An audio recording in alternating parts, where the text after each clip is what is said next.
Hello, everyone. My name is T, and I work for Komodo. Today, we're bringing you an interview with AstralShift. I'm joined today with Drifty, the founder of Driftwood Gaming. You may know him for his tutorials and first impressions. Hi, Drifty. Hello. And we're also joined with two members of the 5-person team, which makes up AstralShift. They're making a game, Pocket Mirror, which has become a familiar name in the RPG Maker community and has created a buzz. Guys, we definitely want to hear about the game, but first, can you tell us a little bit about yourself and the other members of the team? Hi, thank you so much for having us here today. So, hi, I'm Kira. And I'm EB.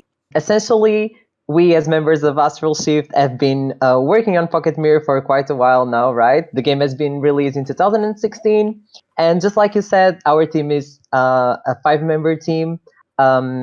It's only the two of us here today, but we have Hika, João, and Andre, which are also part of AstralShift.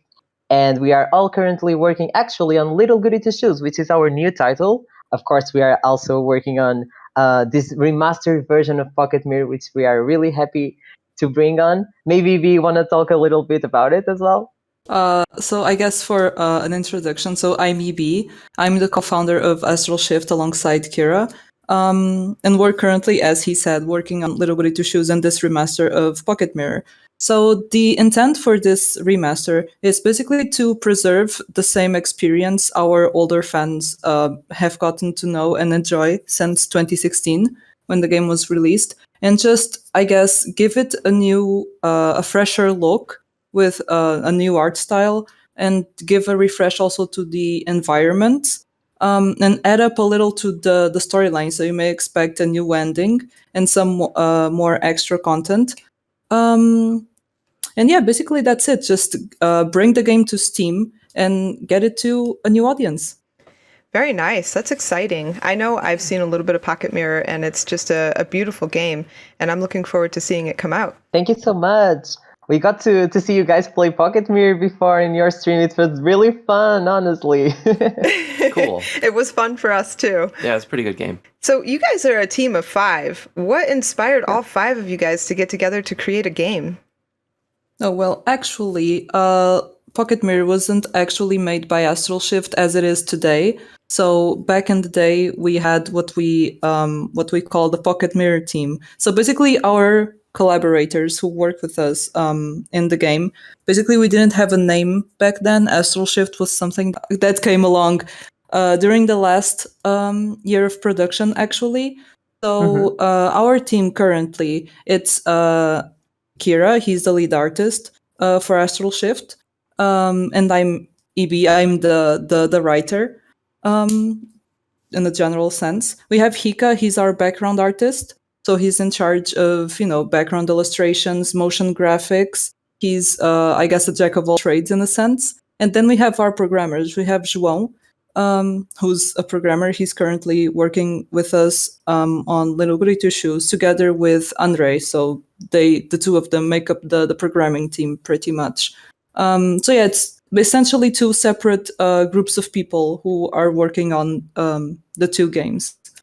Yeah, this all happened very organically, really, because we all started, in a very informal way, not even indie. I'd say it was more like of a community effort, really, because back in the day when we started Pocket Mirror, we were running a Tumblr blog and we were scouting people like, do you want to help us make this game, or do you want to be part of our game? Essentially, It was a very sort of informal thing, really. Eventually, of course, things got more serious, and we ended up being a team of 5. But at first, it wasn't like that for sure. Yeah, but this was a wild ride, I'd say. Yeah. Wow, that's a really cool story. I love that. So like it just kind of almost happened by accident over time. It's really neat. Yeah, for sure.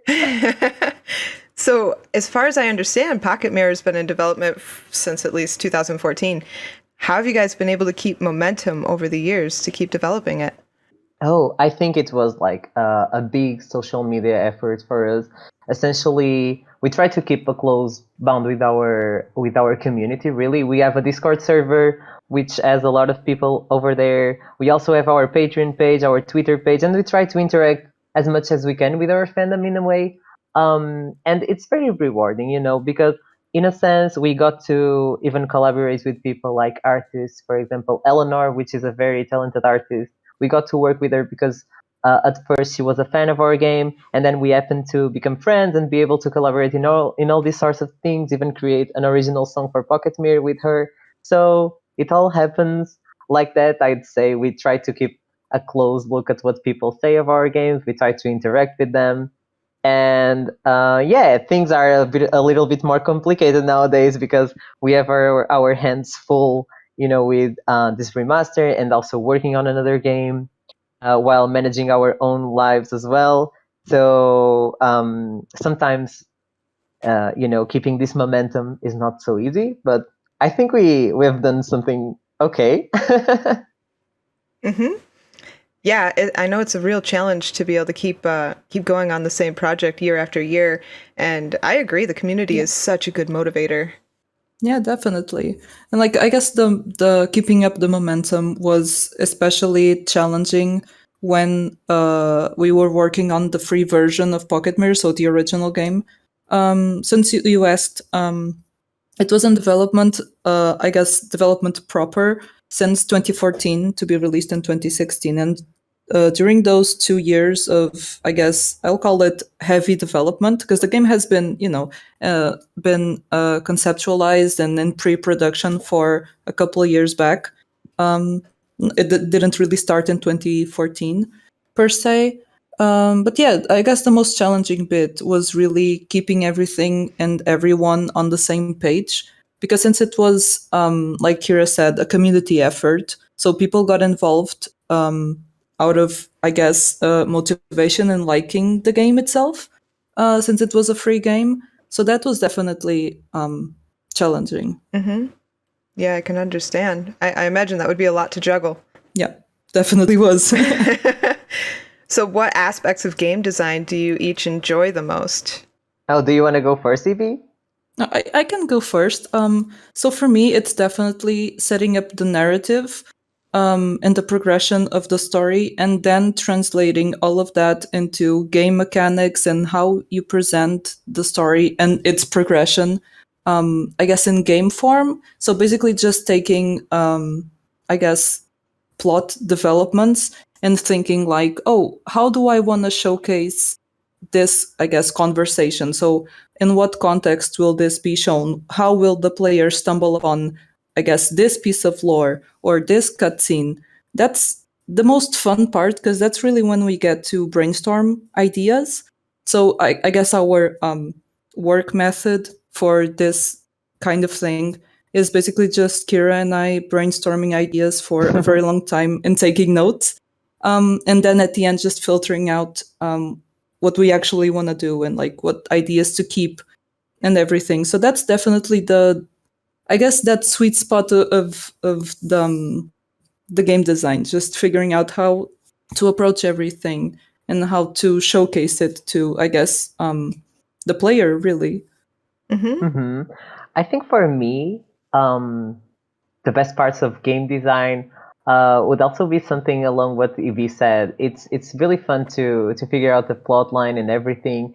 And I'd say our method is not very conventional in a way, because since we are a writer and an artist, the way we do it is like, oh, Evie, I have this crazy idea. What if she was like walking through this corridor with big windows and you see the moon, and like, so we start from a visual idea or like a plot point in a sense, and we try to build up things around that. Sometimes it isn't the best, I'm gonna be honest, because sometimes we were completely lost trying to figure out, okay, well, we need to make like a game, not just like something pretty to look at or a cool story. We need to put some kind of gameplay elements in here, and that was challenging, to be honest, because we are more of an artist than of a great game creator sometimes. But we try our Yeah. best to make things gamey as much as we can, with the aid of puzzles and all these sorts of things that there are in Pocket Mirror, really.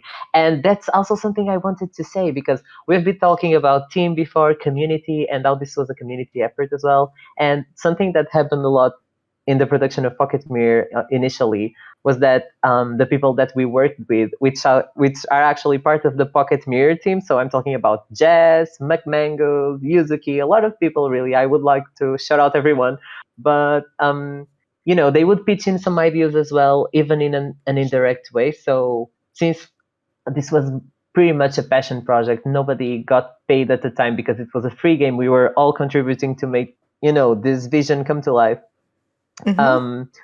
Everyone would give us things that we wouldn't thought of and that weren't so directed, I'd say, and we would grab these ideas and think, oh, this is really cool. Look, Jess drew all these swans. How could we, in a way, input them in the game? So we try to grab these ideas and inspiration from everyone's effort and contribution to the game and try to make them part of the game as well. So in a sense, I think Pocket Mirror really got a lot of themes in it and even subtle details that were definitely contributions from everyone involved, really. That's great. That sounds like a lot of fun. It was a lot of fun, very rewarding. It was also very stressful at times, trying to figure out what to do. And since we were making a free game, we didn't really have deadlines or anything. It was all up to us. So stuff like release date and I don't know when we can get things ready and everything. It was always kind of stressful because we also had to juggle it with, for example, school. Both Kira and I were in school at the time. So a lot of it just hinged on what people were able to, put forth for the game at the time. So that was kind of stressful. Are we going to have this done in time? Oh my God, what are we going to do about this and that?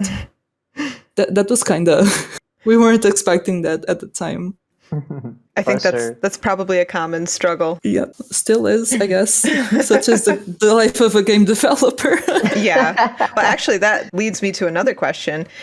We talked about what you guys enjoy about game development, but what was your biggest challenge in developing Pocket Mirror, and what kind of things did you do to overcome it and keep pushing forward? Oh gosh, I think it's just like EB said. Sometimes managing everyone working on the game was probably the most challenging part. Even managing our own selves, because we had no idea of how do you plan a game, how the pipelines work, how everything is supposed to be like. It was a very new experience for us. We actually got a lot of comments online saying, "Oh, I don't believe this is these people's first game. No, this can't be." But the truth is, it was we were capable of producing some high quality content, but at the same time our, I'd say, organization skills, etc., weren't the best at all. So we had a very hard time keeping up with everyone, making sure that everything was delivered on time. We were always trying to juggle between everything and school, like it said, because we were young doing this. So it was fun. It was a lot of fun because we had no expectations for it too, and we could just do whatever we really wanted. And sometimes I also think keeping focus was something hard, because we would get these crazy ideas along the way, like, oh, let's make this sort of chase. Oh, but we already have 3 chase scenes. Oh, but imagine if this chase scene was like that, and so our game has a lot of chase scenes. That's something that we really enjoyed at the time, you can tell. But even if it's silly, it's that kind of thing that we would like to keep even in this remastered version, because as it is, it's not a remake, it's a remaster, right? And we wouldn't be honest with our old selves if we were to edit everything and make everything the best as we can nowadays. So I think it's the most honest approach, honestly. Right. You want it to stay true to its roots. Exactly. Yep, and true to our young selves. Yeah. And picking up from what you said, Kira, you were talking from a perspective of the production of the project itself, how we manage it. But on technical terms, we did struggle with, I don't want to say a lot of things, but there were definitely some points where we were like, what the heck are we doing? Stuff for example, eventing. That was something we didn't know anything about RPG Maker going into it, or how to make a game or anything like that. So to come up with certain certain things, like how do we insert a video on RPG Maker, like for the animation cuts and everything?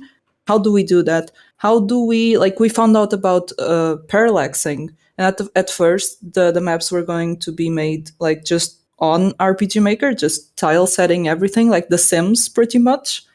But we eventually like found out about parallax, and then we found out about layers, and then we found out about, I don't know, a lot of stuff. So that was pretty challenging, I would say.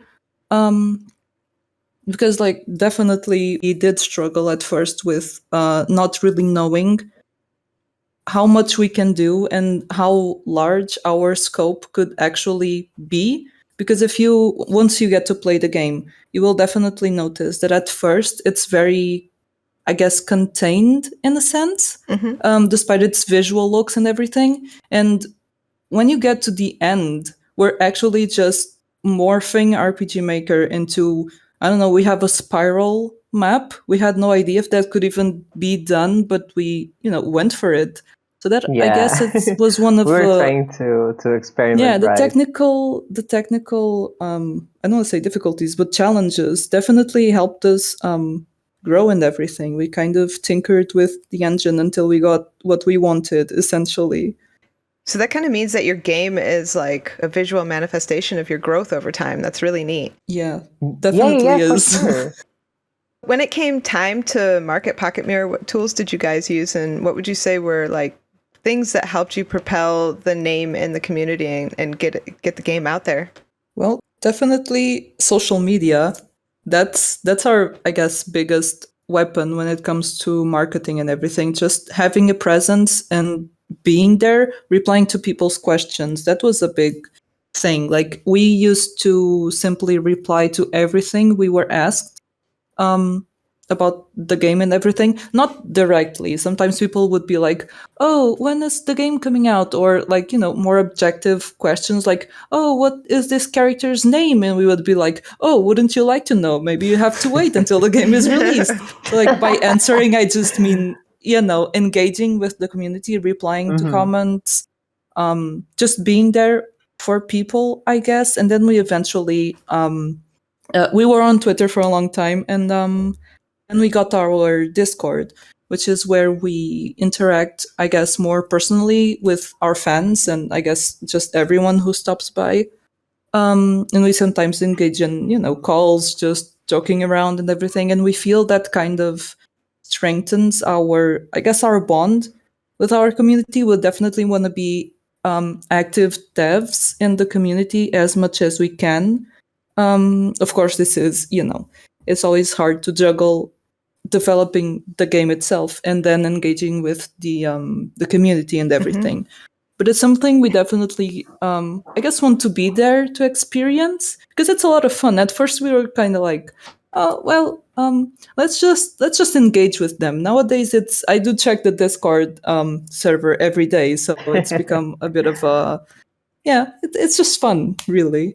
It's actually That's a good true. thing too. It builds up the hype when you engage with your audience. Absolutely. You build up the hype, Yeah, and then sure. people see screenshots and little videos and art, and then they get hyped for it, and then they just are more likely to buy it the more they see it. Yeah, For sure, definitely. for sure. And one of the main things we've done, I don't want to say since always, but at least since the game was pre-release or already released, was live streams. So we would, like, I don't know, once a year. We're really not good with keeping up with That's true. how Our often streams we have no schedule. no schedule at all. schedule at We all. just do it when we feel like it. But like streams on Twitch and everything, and just again having people ask questions and showing them a little bit of our work progress. So these streams would be basically just Kira drawing something or coloring something, basically, pretty much. That sort of thing also, I guess, kept us close to the community in a general sense. Yeah. So, another thing that also, I believe, got us some traction. Oh, wait, I need to go back, actually. I need to go back to something that's funny and also something cool to talk about because we're talking about marketing, right? Mhm. And so at first we had no idea whatsoever how to market the game, of course. And Yes. especially when you are not so aware of how things work on game development, you tend to discredit marketing and think, oh, why is this even a thing? Like, if the game is good, it will speak for itself, right? Mhm. And so originally, the distribution of our game happened through Mediafire. Can you believe that? It's literally ridiculous and insane. But this is because we would download all these sorts of Japanese indie games from weird ass links like, I don't know, Vector Japan or something. Like, we actually got to play Misao before it was translated just like that. And Wow. other, Yeah. like other Japanese titles, RPG Maker Japanese titles. So we thought, oh, if they do this and this works, then we should do the same. Turns out it wasn't a great idea, of course, and we Yeah. ended up, of course, having our game on Itch.io, Game Jolt, and honestly, those platforms, they did it. Those were the ones that actually helped our game grow the most. I think Yeah. there's a lot of comments there, even nowadays, and they are so sweet. Like, a lot of young people think, oh, we love your game. I'm 14 years old and I love this game, and that's so sweet. That's such a cute Yeah. comment. A lot of it was the fandom itself that made the game grow. So, like on YouTube, for example, every day since the game was released, I guess we fact checked this, like, 4 months True. ago. Every single day since 2016, we have at least one Let's Play of Pocket Mirror on YouTube, like one That's upload. true. Even if it's one upload a week, they just keep coming. Even like, how long has it been? I'm bad at math, but like since 2016, that's a long time. Mhm. So we That's got a a really lot long of Let's time. Plays in a lot of different languages. The game was translated by fans into like 5 languages. That's Most awesome. of them, yeah, most of them Asian languages to boot. So like that's a huge audience. The soundtrack also, a lot of people found out about Pocket Mirror because of the soundtrack. So like McMangoes and Yuzuki both uploaded their tracks to YouTube, and those videos have, I guess, a decent number of views. So that also helped a lot. So yeah, the fandom itself, like Kira said, we thought the game would be good, so people would just latch onto it and make it big themselves. And that, I guess, in part really did happen. People really did engage with it and they kept it alive, essentially, which has That's true. been really valuable to us, actually. Mhm. Yeah, and the way that you can, in a way, get your community to be part of this thing. So we would let people, post our songs online, and they would like make 10 hours of this song sort of videos, even if it's a silly thing. Or like, can I use your song for my school project? And we would be like, of course you can. Or can I use this song for my, I don't know, like this video of me talking about whatever? And we're like, yeah, just credit us. Just say, go play this game. And like, in a sense, I think being lighthearted about it, and I understand, of course, when you're working with publishers, everything else, things work out differently. But at the time, we had no strings attached to anything. So I think this was a fun thing to do, and in a way, you can call it marketing, I guess, Mhm. in a way. I can attest to the fact that it actually worked because Drifty and I learned about Pocket Mirror during a series of first impressions that we did over a period of time. Our audience kept recommending that we played Pocket Mirror. They told us to play it, yeah. and we're like, Oh, never heard of it. really? And then we checked it out, and we're like, oh, this looks adorable. Let's Yeah. give it a go. So that's why we played it the first Oh. time on our channel. It was exactly what you guys are describing. Yeah, word of mouth. That's so cool. That's so cool. That's Great. so cool. So, what sources of inspiration have you drawn both from the commercial realm and the indie dev scene when you were making Pocket Mirror? Oh boy. There we go. Okay. Okay. We have to be honest. Of course, it was the RPG Maker success games such as Eve, The Witch's House, Mad Father. We all know these titles, right? Yeah, these were the main sources of inspiration because at the time we were very hooked in all these Japanese games coming out, and also Corpse Party too. Like essentially all the other RPG Maker games. That's how we were also introduced to RPG Maker in a way because in a way these games sort of banned how the engine was made to be worked on. I mean, the engine is made to be to make whatever sort of game you want. Really, you can even make a platformer out of it. I've seen people do some crazy stuff with RPG Maker. Oh yeah. Even Mode 7 and all the Doom graphics. I was like, what? How do you do this? It's so cool. But yeah, essentially we found it interesting because you would associate with RPG Maker with like battles and all this sort of stuff, right? But these games were essentially puzzle games and survival horror games, and we are fans of horror ourselves. So it was something that has drawn us to it. And also the fact that all these games had female protagonists, cute girls as main characters, we were like, we want to do this, because we always enjoyed this sort of thing. For example, I'd say like another thing that really inspired was Rosen Maiden. So this is an anime and also a manga series. And it has this very gothic inspirations to it. So it's mostly frilly and gothic in a sense, and we wanted to bring that kind of regal atmosphere to our take on this sort of game. So Pocket Mirror is pretty much like a love letter to all these RPG Maker games, and our try to be part of it, and I guess we are now. You made it. Congratulations! Thank you.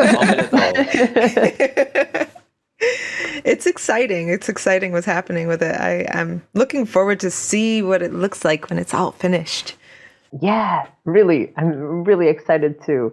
And it's also very exciting to look around and see how still today a lot of popular RPG Maker titles get to grow so big, right? Like Angels of Death, that game got an anime, got a manga, got everything. And you're like, this started as an RPG Maker game, like a free game that everyone can download and enjoy.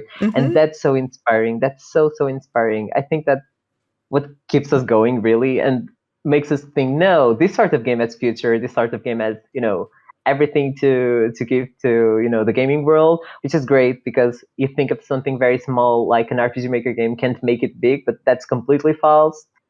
Angels of Death just proved that. Corpse Party, freaking Corpse Party as a what? As a live action, as an anime, as like official movies. It's crazy. Yeah.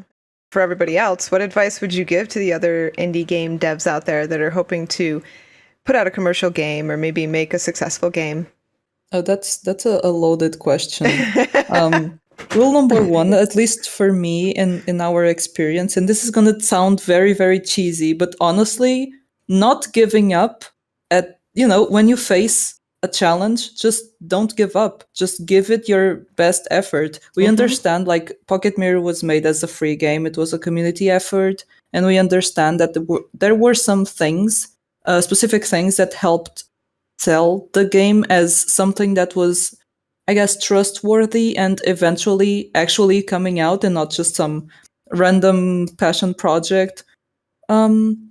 So like, for example, the artwork was pretty solid for what we were seeing at the time. The way we approached the whole thing, making it sound very, I guess, serious in a sense, like this is going to happen. This is definite. That really, really helped us. And I guess not giving up. But when you don't give up and you just shout out your own game and reach out to people, that's what makes, I don't want to say makes people come back to you. But if you tell someone you're doing something, chances are that someone is going to chase after you just to see if you're going to do it, just to see if it's going to come out or not. So that's a start. Connecting to people is definitely what got us here. We still talk to people who were our first fans. For example, we at the time we started with not that many followers, and our first followers, like that little group of people who first reached out to us and were like, "Oh, you guys are making like a horror RPG Maker, but like in English, like from the West. Wow, that's so cool! I love the artwork. I love the atmosphere. I love the idea." And we still talk to some of those people to this day. So like connecting is definitely key. And don't really think of it as something you gotta sell. I know this depends on, for example, if you want to pursue game development as your career. So, it's not all unicorns and butterflies and I'm gonna, eat air for the next 20 years of my life. We know this takes a lot of effort, but if you're just starting out and thinking, oh, I know how to work RPG Maker, let's try something out. We've already all seen examples of games that have not the best artwork, not the best soundtrack. Just look at Eve, for example. It's very simple, it's very minimalistic, it's very far from what we did with Pocket Mirror, for example, but it's a huge success. Same thing with Corpse Party. It started as a very early RPG Maker. Wasn't it a game from the 90s at first? That just kept, getting picked up throughout the years. So just don't give up. And if your first idea doesn't really perform or pay off, just, I guess, get a different idea. If this is something you really, really want to do, I mean, really, like as you say, just do it. I make it sound very easy. And we know what it's like to be, for example, for commercial projects. We now know what it's like to chase after publishers and make them care and make a decked out pitch deck and be like, oh yeah, if you take my game, I'm gonna, not sleep to make it. Just take the freaking game. That kind of thing. Deadlines. Yeah, deadlines and expectations, but just not giving up, even if you have to, take detours and sidetrack and be like, oh, I gotta, finish my master's, or I gotta get a part-time job or a full-time job. Just if it makes you happy, just why not do it? And if you know people who want to do it as well, just try to pair up with them. Like, oh yeah, I have this idea. Do you like it? And chances are someone's gonna be like, hell yeah, that's the best idea I ever had. let's go for it. Why not? That's sort of how we did it, right? In a way. Yeah. And like, of course, we talk of this in this very light way. And it seems like, oh, game dev is easy. Oh, anyone can do it. Of course, I mean, everyone can do it, in fact. But, essentially how Pocket Mirror came to be, it also has to do with how RPG Maker is and how its community is too, right? Because RPG Maker itself is not a tool that a lot of professionals pursue and use on their final products, I'd say. It's not like very common. You see people using other engines for sure, and there are not a lot of commercial games made with it. And so essentially most of these projects are free, or at least start as free games, right? And I think like when you're developing a free game and there's no money involved, or very little sums of money are involved just to buy, like the basic licenses or any resources you might need, such as asset packs, or commission an artist to make an original sprite for you or something like that. I think this is the perfect way for new developers to try their ideas and see if they really like developing games, or if how they feel creating something really. And I'd say my best input for anyone trying to make anything, like especially when trying to make a first game, is to be shameless, in the sense that just ask everyone for help. Really, we went ahead and we were like, okay, we are making this game for free. Do you want to be a contributor? Do you want to help us? And you would be surprised. A lot of people just said, yes, this looks so fun. Like, I want to be part of this, And so this is how we essentially built our team back then, the Pocket Mirror team. And we got to, make it happen with everything that it's got. And a lot of people were like, oh, no way these people are like newbies. No way that they did this out of nowhere. But we did, because we had a lot of help. Like, we asked Jess to make extra art for the game, so it looks, like very fairy tale-ish and beautiful. We asked Mangas to make songs for us. We asked Yuzuki to also help us with the soundtrack, and that's how we have this amazing soundtrack that everyone loves. So in a sense, I'd say just ask. The max you'll get is like a no. Like the no is granted already, right? So if you get an yes, it's a bonus. So that's good advice. Honestly, the best advice. Just be shameless. Nothing to lose. Sometimes it's really hard to ask for help too, because you want to have this pride, like, oh, I made this and this was my thing and I did it. But like, if you put your ego aside and you realize that you actually need help with a lot of this, you're going to go a lot farther.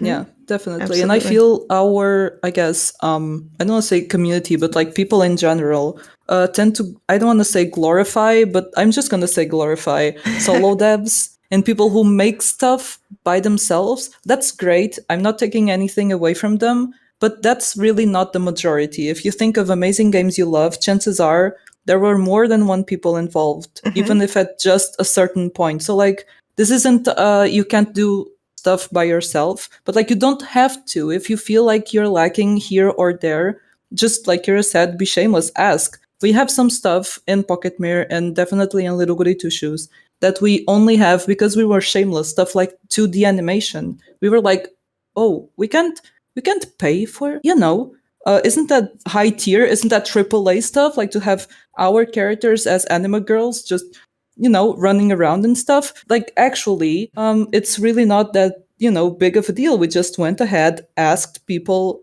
if they could do it, how much it would be. We just fetched the budget and it came to fruition. So just That's aim true. high.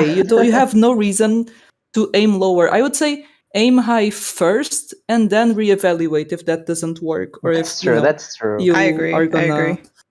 or if you're gonna go bankrupt over to the animation clip. The animation of running anime girl, yeah. There's such a enormous pool of incredible skill in the community too, and with it being so generous and just so tight knit like it is such a valuable resource. Yeah, It's for really sure. is. This community is overflowing with like talent and people with crazy ideas.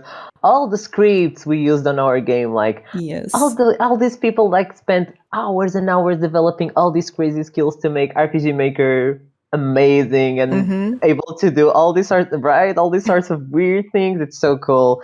And also that's something else, like going back to something we were talking just a little ago about difficulties, but our game, Pocket Mirror, the free version at least. So yeah, everyone please stay tuned for this new one because it won't crash, but our game crashed a lot because we used big ass images in the game, like maps. The engine couldn't handle it. Of course, now we are mature enough and we have the help of Visistella, of course, and they are helping to make us, helping us to make the game run smoothly and everything looking great.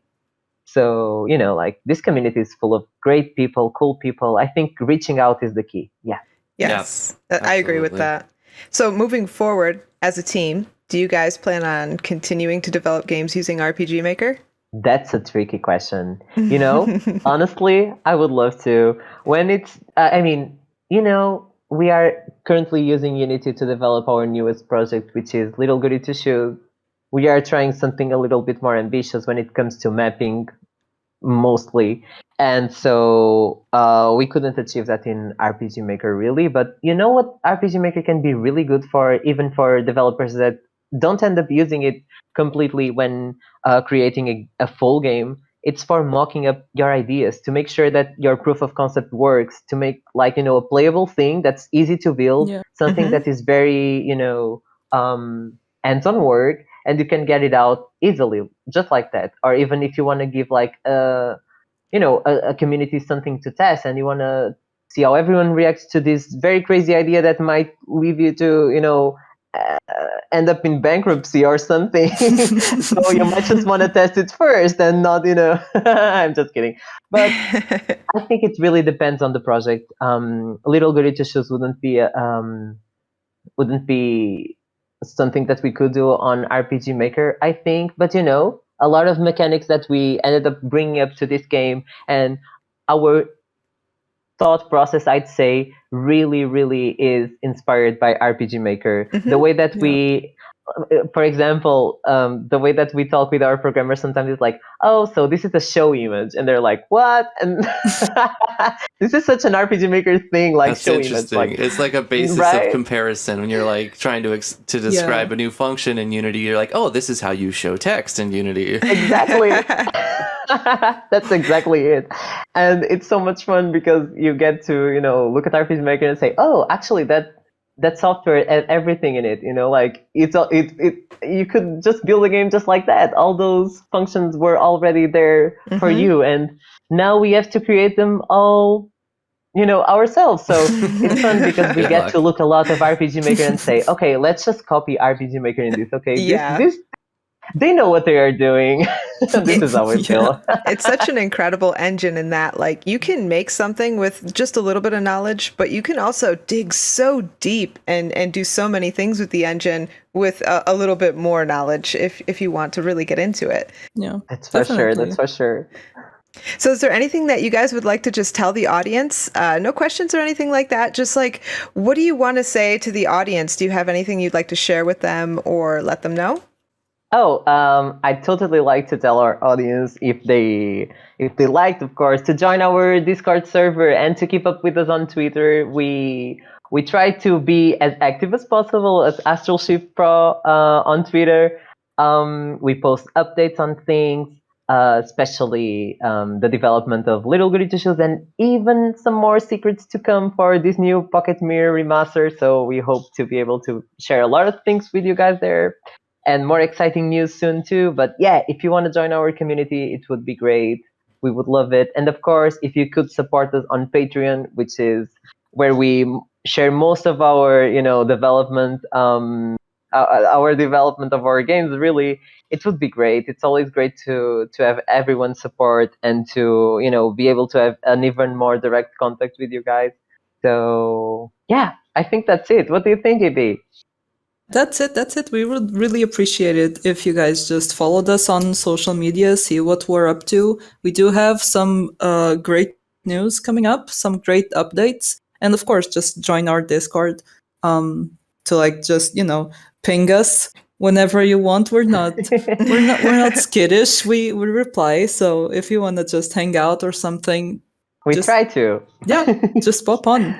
Oh, and also, if that's okay, I'd like to also, plug everyone that helped us create Pocket Mirror originally. Yeah. Everyone that made it possible. I would like to give everyone a huge thank you, and also a thank you to Driftwood Gaming for letting us be here today. You guys are so nice and so fun to hang out with. So thank you so much for inviting us. It is our pleasure. Thank you for being a guest, and thank you for spending your time to chat with us and hang out for a little bit and answer some questions.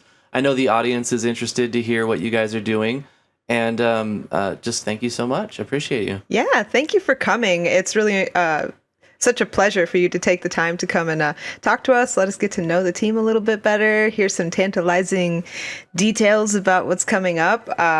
It's really cool. Thank you guys for coming and talking with us today. Thank you. Thank you. Our pleasure.